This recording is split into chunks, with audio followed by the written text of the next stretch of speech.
પિઝાનું નામ સાંભળતા જ નાના મોટાના બધાના મોઢામાં પાણી આવી જાય છે. પણ હેલ્ધી પિઝો બનાવવા માટે શું કરવું જોઈએ? તો ચાલો આજે હું એની રેસીપી બતાવું ને જે આપણે બનાવીશું રવામાંથી. તો હેલો ગાઈસ, કેમ છો? તો સ્વાગત છે તમારું મારી યુટ્યુબ ચેનલ શ્રદ્ધા લાઈફસ્ટાઈલમાં. આજે હું તમને એક એવો પિઝાની રેસીપી બતાવીશ જે તમે યુટ્યુબમાં ક્યારેય નથી જોઈ. અને જો આપણે એની અંદર છે ને રવાનો ઉપયોગ કરવાનો છે લોટ બાંધવા માટે, અને ઓવનનો પણ ઉપયોગ નથી કરવાનો. આપણે એને રોટલી જે લોઢી હોય આપણે એમાં જ તે બનાવી લઈશું તો પણ સરસ આપણે બહાર જેવો પીઝો હોય ને એવો જ બને છે. તો એના માટે મેં છે ને સૂજી લઈ લીધી છે જે એકદમ બારીક કટેલ હોય ને એ છે. જે તમારી પાસે જાડી હોય ને તો તમારે એને મિક્સચરમાં લોટ જેવી કરી દેવાની. અને જો પછી મેં એની અંદર સ્વાદ અનુસાર મીઠું, દહીં અને તેલ એડ કર્યું છે અને થોડું પાણી એડ કરીને સરસ એવો ઢીલો એવો લોટ બાંધી લીધો છે. જેવો આપણે મેંદાનો લોટ બાંધીએ ને એવી રીતના. મેં ક્યારેય પણ લોટ બાંધીને ઘરે પિઝા નથી કર્યા. અમે જ્યારે હોય ત્યારે બહારથી જ તે રોટલા લઈ આવીએ છીએ. આ મારી ફર્સ્ટ ટ્રાય હતી કે આવી રીતના જો હું લોટ બાંધીને કરું તો કેવો લાગશે ટેસ્ટમાં. પણ હકીકતમાં મિત્રો બહુ મસ્ત બને છે અને તમને લાગતું પણ નથી કે આપણે રવાનું પડ ખાઈએ છીએ કે મેંદાનું પડ. તો આવો જો હેલ્ધી ઘરે પીઝો બનતો હોય તો બહાર આપણે શું કામ ખાવો જોઈએ? જે બાળકોને પણ જીદ કરે તો તમે એને ફટાફટ બનાવીને ખવડાવી શકો છો.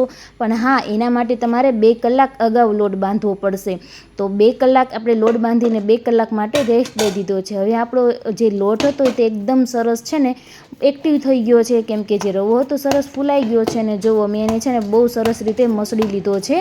હવે 1 વાટકો રવો હતો ને, 1 વાટકા રવામાંથી છે ને આપણા સરસ એવા 2 રોટલા બનશે, મતલબ 2 પીઝા બનશે. તો જોયું ને મિત્રો, એક તો હેલ્ધી પણ છે અને સાથે સાથે કોસ્ટલી પણ છે, કેમ કે રવો એકદમ 35 રૂપિયાનું આપણને કિલાનું 500 ગ્રામનું પેકેટ મળી જાય છે. તો એમાંથી આરામથી 10થી 12 રોટલા બની જશે, જે એકદમ હેલ્ધી પણ છે અને તમારા પરિવારને પણ હેલ્ધી રાખશે. કેમ કે આ ખાવાથી તમારું છે ને જે ના પચવાની સમસ્યા છે ને એકદમ રહેતી નથી. અને આપણે એને છે ને સરસ પાટલીની મદદથી રોટલી જેમ વણીએ ને એમ જ વણી લીધી છે. અને એની અંદર આવી રીતના કાણા પાડી દીધા છે. એટલે આપણને એવું લાગે ને કે ભાઈ આપણે આ બહારથી જ તે રોટલો મગાવ્યો હોય. એને હા, તમે આને છે ને અગાઉ પણ રોટલા જેમ બહાર મળે છે ને એવી રીતના બનાવી અને લઈ શકો છો. જે તમારે છે ને જ્યારે પિઝા બનાવો ને એટલે તમને ઇઝી પડે. તો એકારે બધા રોટલા બનાવી લેવાના અને પછી વારાફરતી આપણે એને શેકીને બનાવતા જવાના. જો આવી રીતના 2 બાજુ છે ને પહેલાં થોડા શેકી લેવાના. પછી જ્યારે આપણે રોટલા બનાવવાના હોય ને, જ્યારે પિઝા બનાવવાની સ્ટાર્ટ કરવાનું હોય ને, તો એક બાજુ સરસ એવું તેલ મૂકીને અને જે બાજુ આપણે મસાલો એડ કરવાનો છે ને એ બાજુ આપણે સરસ એને શેકી લઈશું રૂમાલ અને કપડાના મદદથી. કોઈ બી કપડું હોય ને પ્રેસ કરતાં એટલે આપણું જે આગળનું પડ છે ને એ ક્રન્ચી જેવું થઈ જાય. અને નીચેનું પડ તો આપણું આ ઓલરેડી ક્રન્ચી થઈ જ જશે જેમ આપણે ફેરવીને મૂકશું એટલે.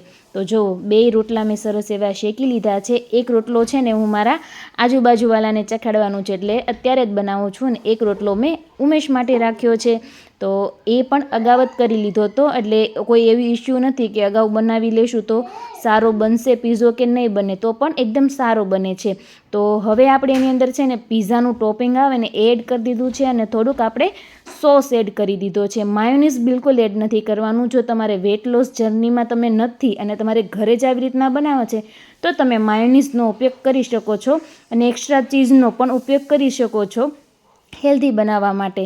તો જુઓ, અને આ પીઝો ખાઈને કોઈને પેટની પણ તકલીફ નથી રહેતી અને ફટાફટ પચી પણ જાય છે, કેમ કે આપણે આની અંદર રવાનો ઉપયોગ કર્યો છે. સ્વાભાવિક રીતે છે કે આપણે જે રવો ઉપયોગ કર્યો તો એનાથી આપણે આરામથી ઉત્તપમ બની જાય એટલો જ રવો આપણે લીધો હતો. અને જે 2 ઉત્તપમ ખાઈને એના જેવું જ તે આવી રીતના આપણે લોટ બાંધીને બનાવ્યો છે. હા, ઘણા લોકો છે ને બેટર તરીકે પણ પીઝો બનાવે છે. મેં ક્યારેય ટ્રાય નથી કર્યો. જો હું ટ્રાય કરીશ તો તમારી સાથે એ પણ રેસીપી શેર કરીશ.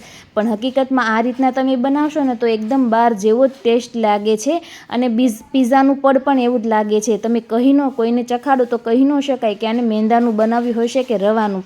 તો જે લોકો ગામડામાં રહે છે ને એ લોકોને ત્યાં તો પિઝાના રોટલા ન મળતા હોય. તો તમે તમારા છોકરાઓને છે ને આ રોટલો બનાવી અને પિઝા બનાવીને ખવડાવજો. એકદમ મસ્ત બનશે. અને એ પણ નહીં કે અને એમ વખાણ કરશે તમારા કે એકદમ મસ્ત બનાવ્યો મમ્મી. તેને ખબર પણ નહીં પડે કે આપણે મેંદાનું પડ છે કે રવાનું. એની અંદર જો મેં મિક્સ હબ મસાલો એડ કર્યો છે, ઓરેગાનો ને ચીલી ફ્લેક્સ.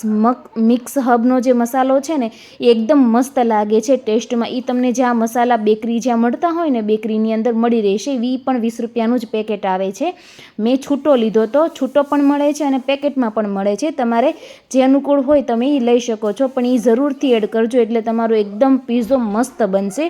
હવે આપણે એની અંદર છે ને ચીઝ ખમી લેવાનું છે. ચીઝનો મેં 1 ક્યુબ ઉપયોગ કર્યો છે. જો તમે છોકરાઓને કે ભાઈ હેલ્ધી વધારે ક્યારેક બનાવો છો તો તમે 1થી વધારે ચીઝનો ઉપયોગ કરી શકો છો, પણ આ જે લોકો વેટ લોસ જર્નીમાં છે ને એ લોકો 1 જ ચીઝ ક્યુબનો ઉપયોગ કરો 1 રોટલામાં. અને આ તમે છે ને 1 રોટલો આરામથી ખાઈ શકો છો આખો પીઝો. વજન તમારો નહીં વધે, ગેરંટી છે એની. અને આ તમારું છે ને બહુ એમ કહેવાય ને બહુ મજા ક્રેવિંગ. અને પછી ઘણા લોકો એવું કહેશે કે ભાઈ આવી રીતના આવું સારું સારું ખાઈએ તો વજન વધી નહીં જાય. તો એના માટે કે આપણે આવી વસ્તુ છે ને કે ક્યારે ખાવાની કે જ્યારે આપણને પીઝા ખાવાનું મન થયું છે પણ આપણે પેટની અંદર મેંદો નથી નાખવો, ત્યારે આપણે આ વસ્તુ બનાવીને લઈ લેવાની. એટલે આપણો જે ક્રેવિંગ છે પીઝાની એ પણ મટી જશે અને જે આપણે મેંદો આપણે એક્સ્ટ્રા એ નાખીએ છીએ પેટમાં એ પણ નહીં જાય.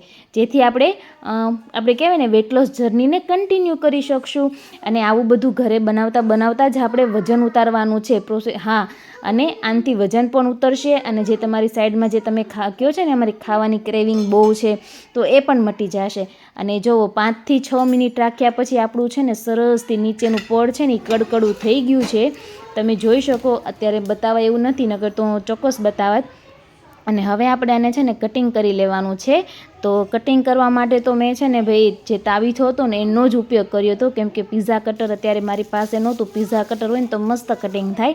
અને આ પીઝો આપણે છે ને અમારા જે આડોશી પાડોશી છે ને એને ટેસ્ટ કરવાનો છે અને એના રિવ્યૂ લેવાના છે કે તમને આ પીઝો કેવો લાગ્યો. તો નેક્સ્ટ હું તમને બતાવું કે એ લોકોને આ આપણો પીઝાની જે રેસીપી છે ને કેવી લાગી ને તે. તો ચાલો જોઈએ. જો એકદમ મસ્ત, કોઈ ન કહી શકે કે આપણે રવાના લોટમાંથી રોટલો તો મિત્રો આપણા મસ્ત પીઝા બનીને રેડી છે.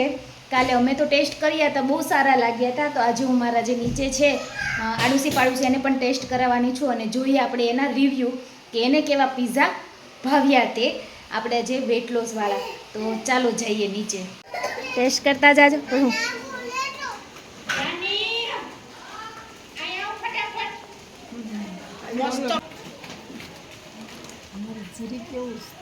તો બાને આપી દેજો એટલે બધાને થઈ રહે 1-1 પીસમાંથી. મસ્ત છે, બહુ મસ્ત, બહુ ટેસ્ટી, બહુ મસ્ત બન્યો. હા કેવો બહુ મસ્ત બન્યો છે. કેવો બન્યો બા? બહુ મસ્ત બનાવ્યો. કેવા થયા? મસ્ત. એક જ બનાવ્યો, 2 બનાવ્યો. એક નીચે બધાને ચખાડ્યો તો કે નહીં? બધાની જરૂર પડે એટલે ન થાય.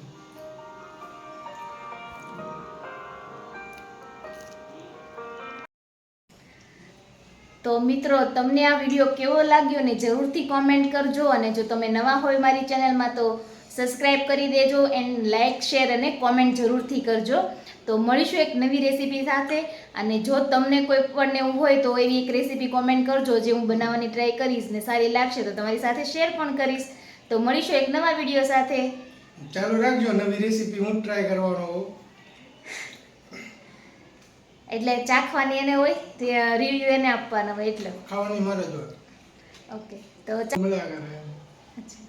તો ચાલો મળીશું એક નવા વિડીયો સાથે. તો બધાને જય શ્રી કૃષ્ણ અને રાધે રાધે.